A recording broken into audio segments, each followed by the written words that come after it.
Ecco qui Claudio Fugliano al Music Day. Voleva lì per lì fare la sigletta? Ci ho provato. Cioè, al posto nostro. Beh, È difficile, non è tanto cantabile. Questa si può tagliare, Marco, sì. No, è diretta, quindi niente. Ecco, vabbè. Allora, un saluto agli amici di Soundtrack City. Fate tante belle cose, mettete un po' tutto il mondo della musica e del cinema attraverso la vostra finestra virtuale, ed è importante perché comunque non solo parlate di compositori già più affermati ma anche di compositori giovani. Io ogni tanto vedo che ci sono delle new entries, come si dice in inglese, ed è bello perché comunque ci sono anche tanti nuovi talenti. Io ne vedo tanti, ecco, alcuni nomi mi sfuggono, ma insomma le colonne sonore le ho ascoltate, insomma, dico sceneggiate che sono della vecchia guardia, ma nelle fiction anche di adesso sono delle belle cose, ecco. Beh, a qualcuno bisognerà pur lasciare il testimone, no? Cioè, sì, no, ma io alcuni sono bravi, adesso non faccio nomi perché poi se faccio il nome di qualcuno certo, si offende l'altro. Ecco. Però un nome lo potrei pure fare. Dai. Vito Loretti. Ok. Ciao Vito, se mi senti? In effetti. Beh, Vito ha fatto dei lavori orchestrali molto seri per i due figli Carrisi, Sì. Vito, ciao, se mi vedi.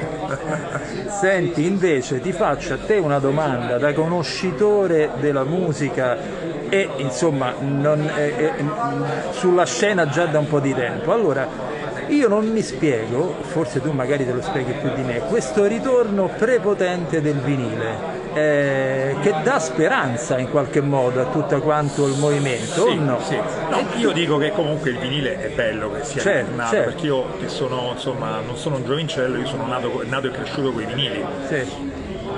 Anche se devo dire che anche il CD ancora galleggia bene, anche se il vinile lo ha superato nelle vendite, questo si sa.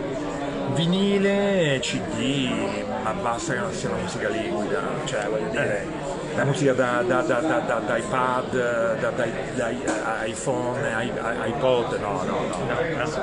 I ragazzi con le cuffiette che ascoltano tutto. Ma invece io qui vedo anche ragazzi, quindi questo, ripeto, mi lascia ben sperare, o no? Ma perché i ragazzi di adesso siamo noi i ragazzi di ieri, quindi se noi ieri eravamo i ragazzi di oggi, non vedo perché non ci debbano essere i ragazzi del domani, perché anche perché comunque oggi c'è un grande rientro del vinile, devo dire, no, perché comunque l'oggetto, il CD a me piace personalmente, e tu Marco lo sai, però, e lo sa anche Massimo, però il CD secondo me interessa più quelli un po' più anzianotti. I ragazzi di oggi si avvicinano al vinile proprio per sfuggire in un modo proprio quasi esorcizzante dalla musica digitale, dalla liquidità, la musica liquida, la musica dell'invisibilità. Io nei miei archivi miei privati c'ho anche tanta musica scaricata, ma quella musica scaricata io non l'ascolto in cuffietta, ma me la masterizzo sul CD per poi fargli addirittura il costumino.